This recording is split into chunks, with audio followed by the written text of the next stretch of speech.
Good morning. I trust you've had a good weekend. Uh, my wife and I were at a church about 60 miles away yesterday preaching for them. I was preaching. We read the scripture together, and then we came back to sing our cantata at a major retirement center here in Bloomington. So our day was quite full. But it was a good day, a great weekend. As we begin week 7, I want to just tell you that on Friday there will not be a video. I will send you a written email. My wife's elderly sister passed away here a couple of weeks ago, and she requested no funeral or visitation, but we encouraged her sons to have some sort of a memorial gathering, and that is going to be this week. So we will be down on the Kentucky-Tennessee border on Friday. As we begin this week, it's a very important week. Your own spiritual vitality. If you've been around the church much, you know the right words to say.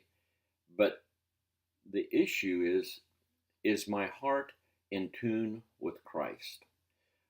In my reflections this morning on John chapter 8, the words that Jesus spoke to the Jewish religious leaders, yes, the religious leaders, was, "You have no room in your heart for my word." That's sobering. My prayer is, Lord, help me to have room for your word, whatever it is, in my heart. Our content is simple. 2 chapters from Hull, chapters 8 and 9, and then a personal video that I've made just talking about my own work at spiritual vibrancy, to be highly in tune with the Lord and walking in his ways. We have 2 assignments. The first assignment is the specific steps that you are already taking or will immediately put in place to maintain your own spiritual vibrancy, your soul health. Include at least 1 Bible verse and 1 citation from the course resources for this week. Be sure you have an introduction, a conclusion, and a works cited page. This is your statement before God to me of what you are doing to walk closely with God. The second assignment is one that I highly value. I'm going to read you the directions from the blackboard.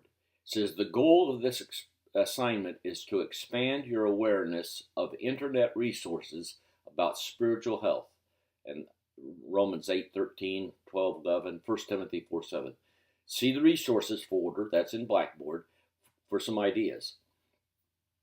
Spend at least 1 hour researching options for items you might find helpful to revitalize and or maintain spiritual growth and health and vibrancy. Now, this is not to increase your head knowledge. It's to address your heart deal, okay? While you may already have many internet resources, and I know some of you do, seek to find new resources, even though you may come across some that are heretical.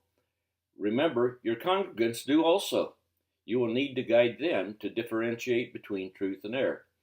Find at least 5 blogs, devotionals, publications, websites, and or video resources, and write a 2 to 3 page paper listing your 5 resources and explain why 2 of them were especially valuable to you. Please limit your print resources to 1 item. Okay? At the top of your first page, you are going to post 2 integrity sentences and answer them. These 5 resources were unfamiliar to me before the beginning of this class. Yes or no? Second question, I have spent at least 60 minutes searching for resources on the internet. Yes or no? And then you submit your paper. Again, this is a matter before God and talking to me.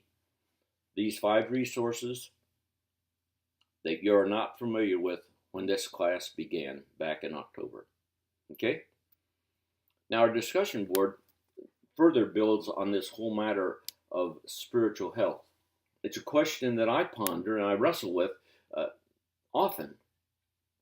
Why do you think spiritual leaders are seemingly unaware that the blessing of God has been removed because of choices to violate a Christ-honoring lifestyle? What can you do to personally avoid such blindness? That's the question that stirs my soul. I don't want to fall into that trap, and I hope you don't either. God bless you as you think about your own spiritual vibrancy this week.